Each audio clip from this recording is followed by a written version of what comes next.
안녕하십니까, 홍철기입니다. 오늘은 2023년 11월 25일이고요. 저녁 뉴스 시작하도록 하겠습니다.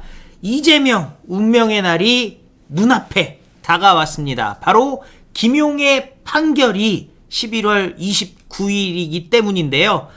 12년 구형을 받은 김용, 만약에 이번에 중형 선고가 나오게 되면요, 김용 입장에서도 빵에 들어가서 안 볼 수가 없지 않습니까? 그리고 김용에 대한 선고가 당연히 자료로 이용이 될 수 있습니다. 이재명의 재판에. 그렇기 때문에 이재명 지금 잠을 못 잘 것 같은데요.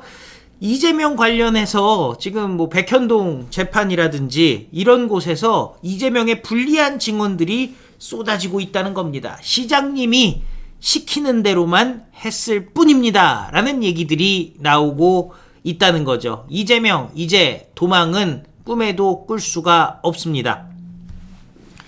서울중앙지법 406호 피고인석에 앉은 이재명이 당시 식품연구원이 용지를 빨리 팔아서 지방에 가도록 하는 것이 정부의 입장이었고 이를 추진하는 것이 국토부였죠. 증인은 아무런 부담이 없었나요? 라고 전 성남시 주거환경과장 전 씨에게 이렇게 질문을 합니다. 그러자 전 씨는 이렇게 대답했습니다. 부담은 없었습니다. 오로지 이재명 시장의 지시만 따른 겁니다. 라고 얘기를 했습니다. 전 씨는 이재명이 성남시장 시절 백현동 한국식품연구원 부지개발사업 관련 부서에서 일한 인물입니다. 이재명은 짐짓 괜찮은 듯 재차 백현동 사업 민간업자가 용도 변경을 신청할 때마다 국토부가 성남시에 3번씩 공문을 보낸 게 맞죠? 그래도 부담이 없었다는 건가요? 라고 물었지만 전 씨는 그렇습니다. 부담이 없었습니다. 라고 말했습니다. 서울중앙지법 형사합의 34부 강규태 부장판사가 진행 중인 이재명의 공직선거법 위반 공판은 현재 백현동 용도 변경 의혹을 집중 심리 중입니다. 지난 기일에서 서증조사가 끝나면서 어제 법정에는 2명의 전직 성남시 공무원이 증인으로 출석했습니다. 이재명은 성남시장 시절 함께했던 직원 2명을 직접 신문했다고 하는데요. 이재명은 2021년 국감에서 백현동 사업의 용도 변경은 박근혜 정부 국토부의 협박 때문이라는 취지의 주장을 이어왔는데 증인 모두 이재명의 주장과 배치되는 증언들을 했다는 겁니다.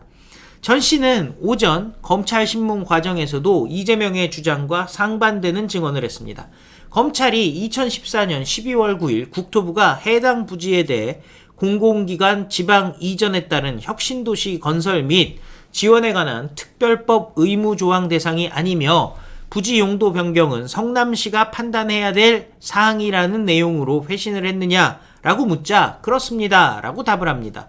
이어서 회신 내용을 당시 시장이었던 이재명이에게 대면으로 업무 보고했습니다. 라고 덧붙였습니다. 용도 변경은 성남시의 권한이었으며 국토부도 시의 결정권을 주었다는 취지입니다. 두 번째 증인으로 출석한 전직 성남시 식품연구단지 용도 변경 담당을 했던 주무관 유모 씨 역시 용도 변경과 관련해서 기본 계획은 시에서 판단한 겁니다. 라는 취지의 증언을 이어갔습니다. 전 씨에 이어서 또다시 직접 신문에 나선 이재명이는 시에서 판단하라는 기본 계획이 있고 용도 변경이 법에 어긋나지 않는다는 해석도 받았는데 변경을 못한 이유는 시장의 완고한 방침 때문 아니냐라고 물었고 유 씨는 저는 그렇게 판단을 못했습니다. 라고 답을 했습니다. 그러자 이재명은 뭐가 됐든 용도 변경을 해주라는 중앙정부와 업무시설만 가능하다는 시장의 완고한 입장 사이에서 공무원들이 매우 난처하고 어려웠던 건 사실이죠. 라고 되물었지만 나는 그렇게 난처했던 기억이 없습니다. 라고 대답을 한 겁니다. 11월 13일 오후 서울중앙지법 동관 358호 법정에서는 이재명의 위증교사 혐의 첫 공판 준비기일이 열렸습니다.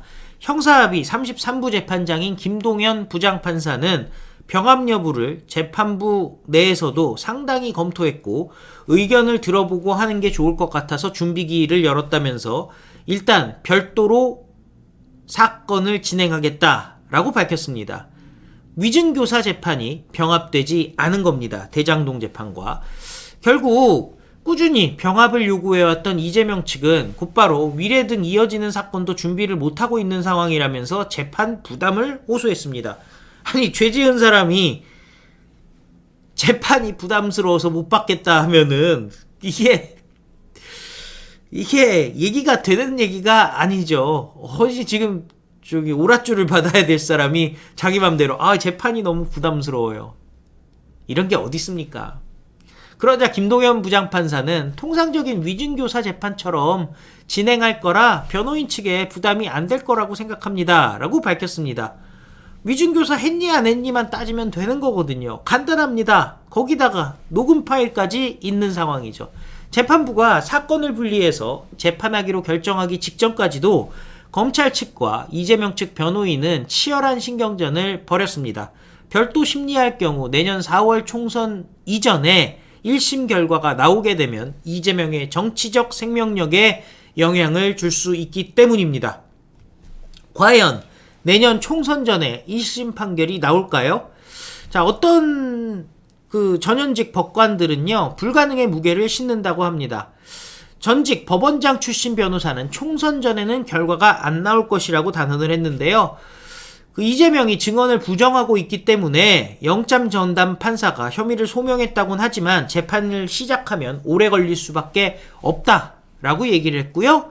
또 다른 부장판사 출신은 위증교사는 죄질이 나쁜 편에 속하는 혐의라 무조건 벌금형 이상이 나올 것이라고 전망하면서도 제1여당 대표의 정치적 생명에 직결된 선고 결과가 나올지도 모르는 만큼 재판부도 서둘러서 심리를 마무리하기는 어려울 것이다 라는 얘기를 하고 있습니다. 그런데 2회 공판 준비기일은 12월 11일에 열립니다. 그리고 법원은 12월 말부터 1월 첫 주까지 2주간 휴정기를 갖습니다. 그리고 2월에는 법관 정기 인사가 예정돼 있기 때문에 총선 전 1심 선고가 나오기는 어렵다라는 관측이 있고요. 또 반대로 확실하게 가르마를 타주기 위해서 일찍 판결을 내릴 수도 있다. 김동연 부장판사에 달려있는 것이다 라는 얘기도 나오고 있습니다. 위증교사 관련해서 재판이 분리되면서 이재명은 법원의 출석 부담이 더 커졌습니다. 한마디로 당대표 업무를 보고 싶어도 볼 수가 없는 상황이 된다는 거죠. 차라리 서초동에 달빵을 잡는 게 낫다라는 얘기까지 나오고 있으니까요. 11월 17일 같은 재판부에서 심리 중인 대장동 위례 신도시 개발 특혜 및 성남FC 불법 후원금 의혹 공판 끝에 이재명 측은 향후 일정을 놓고 재판부와 실랑이를 벌였습니다. 유동규의 신문조서만 해도 쌓으면 1m가 넘는다는 게 이재명 측 변호인의 주장인데요. 남욱 변호사도 의미 있는 증인인데 아무 준비를 못하고 있다. 텀을 주면 좋겠다라고 호소했습니다. 하지만 재판부는 주 2회 해야 될 것을 선거법 공판 때문에 1.5회 하고 있는 것이라면서 단호하게 거부했습니다. 이후에도 한동안 일정 조율을 놓고 입씨름이 오고 가자 듣고 있던 이재명이 나서서 어려운 상황을 고려해 주시길 부탁드립니다 라고 얘기했지만 재판부는 좀 전에 고지한 대로 하겠습니다 라고 선을 그었습니다. 이미 월수금 최고위원회 참석으로 재판을 늦게 시작하는 등 편의를 봐주고 있는 상황에서 더 이상 재판을 지연할 수 없다는 겁니다. 사실 직장일 때문에 재판을 미뤄주는 일이 어디 있습니까? 한 번도 아니고 매번. 이거는요, 이재명이 사실 특권을 너무 누리고 있는 겁니다. 빨리 김동연 판사도요, 자꾸 이런 식으로 불만을 제기하면요, 그래? 그러면 줬던 특권도 도로 뺏어야 되는 겁니다. 그 사이 대장동 위례 신도시 개발 특혜 및 성남FC 불법 후원금 의혹 공판에는 유동규 전 성남도시개발공사 사장 직무대리가 증인으로 출석해서 이재명과 공동 피고인인 정진상 두 사람 모두에게 불리한 증언을 쏟아냈습니다. 21일 열렸던 8차 공판에 증인으로 출석한 유동규는 이재명이가 성남시장 시절 추진한 백현마이스 사업을 대장동 민간업자들에게 맡겨보라고 지시했다고 증언했습니다. 유동규는 백현마이스 사업에 대해 행안부 심사를 받는 과정에서 조건부 승인을 받았다면서 사업 방법을 고민하니 이재명이 남욱하고 정영학 등에게 한 번 더 줘봐라 라고 얘기했다고 말했습니다. 이어서 검찰이 남욱 등이 위례사업 성공에 도움을 줬다고 보고했고, 그랬기 때문에 그 뒤에 이재명이가 백현마이스와 관련해서 남욱과 정영학이 해보게 하라고 언급했다는 취지냐라고 재차 확인하자 유 씨는 네 라고 답을 합니다. 피고인석에 앉은 이재명은 아무 말도 하지 않았습니다. 다음 주 목요일 11월 30일 서울중앙지법 형사합의 23부 법정에서는 김용의 1심 선고기일이 예정되어 있습니다. 9월 21일 열린 결심 공판에서 검찰은 김용에게 징역 12년을 구형했습니다. 대장동 의혹의 핵심 관련자 중 처음으로 1심 선고가 나오는 데다가 유동규 전 직무대리, 남욱 변호사, 정민용 회계사 등 3명도 공동피고인으로 선고를 받기 때문에 재판부가 어떤 판결을 내릴지 관심이 쏠리고 있습니다.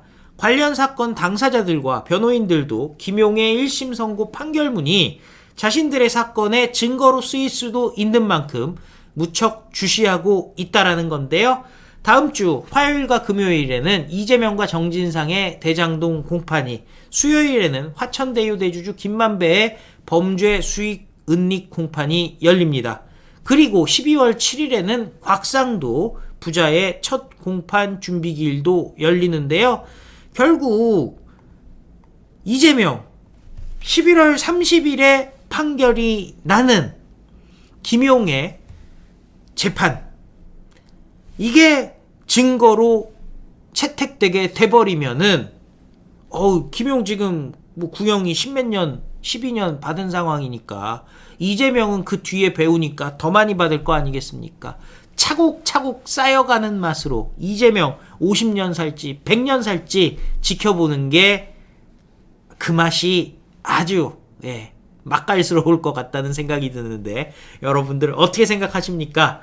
미원 팍팍 넣어가지고 달짝지근 우마미가 느껴지는 그 즐거움 모두가 다 같이 느껴봤으면 좋겠는데요. 이재명 깜빵 가야 총선도 승리하는 것이고, 이재명 깜빵 가야 대한민국 정의도 바로 세우는 것이고, 이재명 깜빵 가야 대한민국이 부끄럽다, 자랑스럽지 않다라는 그 이재명의 주장, 우리가 극복할 수 있겠죠. 정의로운 대한민국 만들기 위해 우리는 윤석열 대통령, 한동훈 장관과 함께 미래로 나갔으면 좋겠습니다. 다 같이 외치겠습니다. 우리는 승리합니다. 감사합니다. 안녕히 계십시오.